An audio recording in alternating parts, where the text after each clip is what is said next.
Hey everybody, welcome to Seriously Read a Book. My name is John, and today we are reading Part 3 of Mr. Klutz is Nuts by Dan Gutman, illustrated by Jim Palo. Here we go.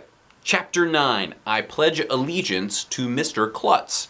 I want to congratulate all you kids, Mr. Klutz said over the loudspeaker on Monday morning during announcements. You did it! 1 million math problems! That's quite an accomplishment. See, all you needed was a little incentive. This has been such a huge success that I have decided to challenge you again, he continued. Election Day is coming up in November. This is a very important day in America. I think every child in this school should write an essay about what it means to have elections. And if you achieve this goal by Election Day, I will climb the flagpole in front of the school and recite the Pledge of Allegiance when I get to the top. I hope he doesn't hurt himself again, said Emily. It's a picture of the loudspeaker saying, You did it! I'll write my essay during recess, said Andrea, who always does everything the second any grown-up tells her to instead of waiting as long as possible, like a normal kid. Couldn't we just write one essay for the whole class? I asked Miss Daisy. That would be a lot easier. Mr. Klutz's voice came out of the loudspeaker again. I know some of you will ask if you can write a class essay. The answer is no.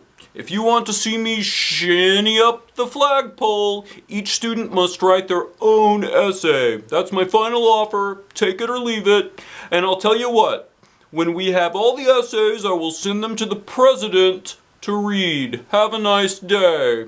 The thought of the President of the United States reading our personal words was pretty cool, I have to admit. Everybody finished their Election Day essays so quickly we were done a week before Election Day. Some kids, like Andrea, even wrote 2 essays. On the morning of Election Day, all the students and teachers gathered on the grass in front of the school. Mr. Klutz came out of the door. He was wearing a red, white, and blue Uncle Sam costume. He also had on sneakers and one of those harnesses that lumberjacks use to climb trees. His leg was all better and he didn't walk with a cane anymore. We all let out a roar when Mr. Klutz started to shinny up the flagpole. I was a little afraid that he was going to fall and break his leg or something. But he didn't. For a principal, he was a good climber. When he got to the top, we all recited the Pledge of Allegiance with him. Then everybody let out a cheer. Wah! When he was sliding down the flagpole, Mr. Klutz got his foot caught in the rope that holds the flag. As he was trying to get his foot loose, his hand slipped and he fell. The next thing we knew, Mr. Klutz was hanging upside down from the flagpole. His Uncle Sam hat fell off. Everyone gasped. Mr. Klutz was just hanging there, halfway up the flagpole, like he was another flag or something. It would have been the funniest thing in the history of the world if we didn't honestly think Mr. Klutz was going to fall and land on his head. Help! He shouted. My foot is caught in the rope! Quick, get some pads from the gym for him to land on, yelled Mrs. Rupee, the school librarian.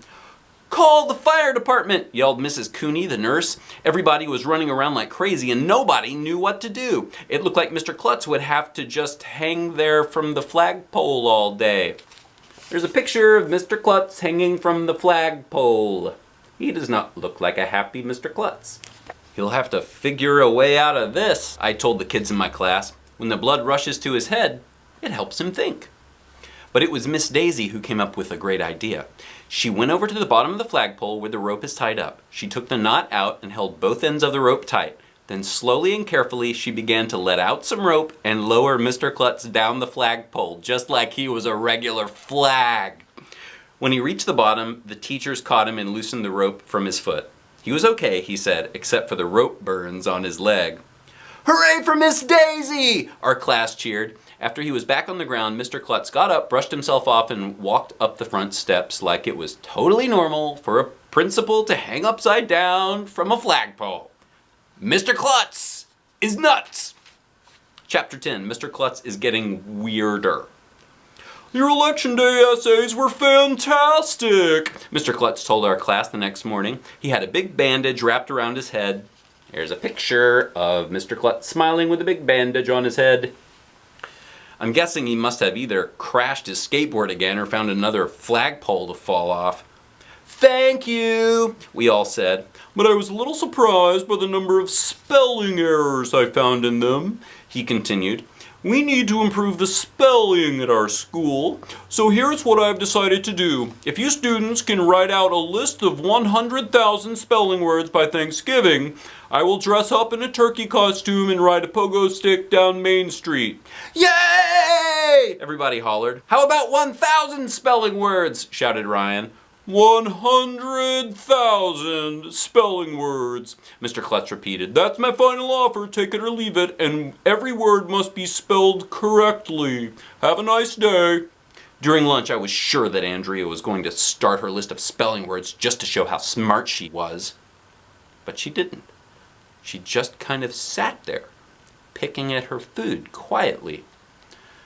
"You know, I've been thinking," she finally said. "I'm beginning to wonder if something might be wrong with Mr. Klutz." "Like what?" Emily asked. "Maybe he has some kind of personal problem." "What do you mean?" Michael asked. "Mr. Klutz is a cool guy. Would you rather have a boring principal?" "My mother is a psychologist," Andrea said, "and she says that people sometimes do weird things for reasons that are buried deep within their mind." "What does that mean?" I asked. "It means she thinks Mr. Klutz is nuts," said Michael. "I didn't say that," Andrea went on. "All I'm saying is that maybe he didn't want to climb up the flagpole. Maybe he doesn't want to put on a turkey costume. Maybe he just wants people to like him, and the only way he knows to show that is to do nutty things. Maybe he's a sad, unhappy man. Maybe all he wants is a hug or something." "That's the saddest story I ever heard," Emily said. Then she started sobbing. Me, Ryan, and Michael looked at one another. We all rolled our eyes up in our heads. "Mr. Klutz is cool," Ryan said. "You're the one who has some kind of a personal problem, Andrea. Maybe Mr. Klutz is nuts," I said. "In fact, maybe he's not a principal at all. Did you ever think of that? Maybe Mr. Klutz escaped from a home for the criminally insane and he's just pretending to be a principal. Maybe our real principal is tied up in a chair in the dungeon down in the basement. My friend Billy told me, 'There is no dungeon down in the basement,' Emily insisted. 'That's just one of those urban legends.'" "Sure, that's just what he wants us to believe," I told Emily. "He doesn't want us to know our real principal is tied up to a chair down there. He probably tortures him during summer vacation." "I think you guys are nuts," Emily said. "I'm worried about Mr. Klutz," Andrea said, biting her fingernails. There's a picture of Andrea biting her fingernails and Emily looking very, very worried. Chapter 11, The Last Straw. I don't know if all that mumbo-jumbo Andrea said was true or not, but I had to admit Mr. Klutz was acting weirder and weirder. After we finished the list of 100,000 spelling words and he pogo stick down Main Street in a... This looks like the beginning of a pogo jump. What do you think? My guess? In a turkey costume, he... Ahaha! There's the turkey costume! And the rest of the pogo hopping. He offered to paint his bald head orange if our school got the highest reading score in the country. We did, and he came into school the next day with an orange head. Then he offered to let every kid in the school shoot a ping pong ball at him if we collected enough box tops to buy new computers for the school media center. We did that too. It was fun shooting ping pong balls at Mr. Klutz, but even I was beginning to worry that there was something troubling him. And then came the day when it was obvious to everybody that Mr. Klutz had gone off the deep end. It was the end of morning announcements. Miss Daisy had stepped out of the room for a minute. "Boys and girls," Mr. Klutz said over the loudspeaker, "winter vacation is coming up. If the students at our school read with their parents for 1,000,000 minutes before school lets out, I will bungee jump off the roof of the school dressed as Santa Claus." Me and Ryan and Emily and Andrea and Michael all looked at one another. That's Mr. Klutz, and that's what he will look like, bungee jumping. "That's the last straw," Andrea said. "There are plenty of straws," I told her. "Do you want me to get you one?" She means we can't take this anymore, Ryan told me. Is that what the last straw means? I asked. I always wondered what the last straw meant. At first I thought Mr. Klutz was just a funny guy, Andrea said seriously. And he is, but he's also a deeply disturbed man. We've got to do something. If he keeps going like this, he might hurt himself again, or even worse. If we don't stop him and something terrible happens, it would be our fault. I never thought of it that way, I said. What can we do? Emily asked. We're just kids. We have to have an intervention, Andrea said. What's that? Ryan asked. It's when you sit down and tell somebody they have a problem, Andrea explained. You force them to do something about it. My mother has to do interventions all the time. I'm not telling Mr. Klutz he has a problem, Ryan said. Me neither, agreed Michael. AJ, you started this whole thing, Andrea told me. I did not! Sure you did. You were the one who gave him the idea to give out incentives for learning in the first place. That's true, the others agreed, looking at me like I was a criminal or something. All I did was hit a puck into a net, I said. AJ, you've got to tell Mr. Klutz that if he bungee jumps off the roof, we're not going to read 1 minute with our parents, Andrea said.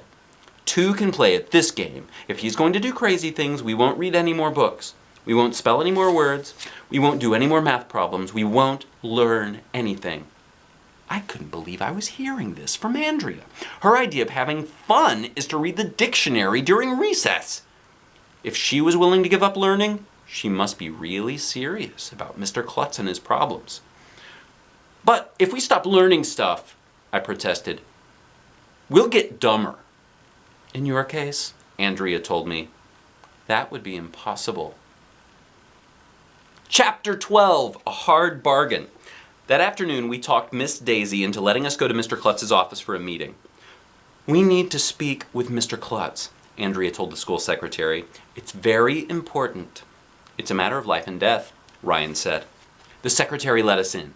Mr. Klutz wasn't hanging from the ceiling or anything. He had on boxing gloves, and he was punching his punching bag. May I help you, kids? He asked. Go ahead, AJ, Andrea said, giving me a shove from behind. Oh, look at the picture of all the kids. Sort of frowning at Mr. Klutz. Mr. Klutz has on boxing gloves. Mr. Klutz, I told him, we have come to make a deal with you. Really? What kind of deal? We decided that we will read 1,000,000 minutes with our parents, but only if you don't jump off the roof. Only if I don't jump off the roof? He said, looking puzzled. But I was going to jump off the roof as an incentive to encourage you to read with your parents at night. Well, we're going to read with our parents at night as an incentive to make you not jump off the roof. This is highly unusual, Mr. Klutz said. I thought the principal should offer the students incentives, not the other way around. Your incentives have been getting more and more dangerous, Andrea told him. We're afraid that you might get killed trying to help us learn. Yeah, and if you die, we'll feel guilty, I added. Now, let me get this straight, Mr. Klutz said. I offered to jump off the roof if you read 1,000,000 minutes at night with your parents, but you're saying you will only read 1,000,000 minutes with your parents if I don't jump off the roof, correct? That's right, we said. What if I jumped off the basketball backboard in the gym into a swimming pool filled with foam blocks? Mr. Klutz asked. Would that be okay? No, we all said. Can I wear a suit made of bubble wrap and jump off the stage in the auditorium? No! No jumping off anything, Andrea insisted. Not if you want us to read or write or do math. That's our final offer. Take it or leave it. You drive a hard bargain, Mr. Klutz sighed. Okay, I won't jump. Have a nice day, we all said. Chapter 13, Poor Mr. Klutz. The kids in the other grades were disappointed when they heard that Mr. Klutz had changed his mind about bungee jumping off the roof of the school. Some of them were even mad at us for stopping him. But when it was announced that there would be a field trip to Waterworld if we reached our goal instead, they stopped being mad. Waterworld is probably the coolest water park in California. A few days before vacation, the school hadn't reached our goal of 1 million minutes of reading with our parents. It looked like we were not going to make it in time. Oh look, it's a picture of the outside of Waterworld. Waterworld! Then Mr. Klutz got on the loudspeaker during morning announcements. "Students, there are 3 more nights to go before vacation," he told us. "I hate to do this, but if you don't reach your goal by Friday, the field trip to Waterworld will be called off and I will have no choice but to jump off the roof. Have a nice day." After hearing that, everybody started reading with their parents like crazy. Even the 6th graders, who say that reading isn't cool. Everybody wanted to go to Waterworld. We reached 1 million minutes the day before school let out for vacation. The field trip to Waterworld was awesome. They had about 100 giant water slides, and in some of them you slid in the dark with laser beams shooting all over the place. We got to eat as much pizza and ice cream as we wanted. They also had one of those giant inflatable moon bounce thingies where you jump around like crazy inside it. After water sliding, eating all that junk food, and bouncing in the moon bounce, I thought I was gonna throw up. It was the greatest day of my life. Me and Ryan and Emily and Andrea and Michael went looking for Mr. Klutz to thank him. We found him standing next to the moon bounce thingy. "Great party," I told Mr. Klutz, and we all gave him a big hug. "If you ask me, you're the greatest principal in the history of the world." "Thanks, AJ." "See, you didn't need to bungee jump off the school to make us learn," Andrea said. I guess not," Mr. Klutz said. He was looking up at the moon bounce.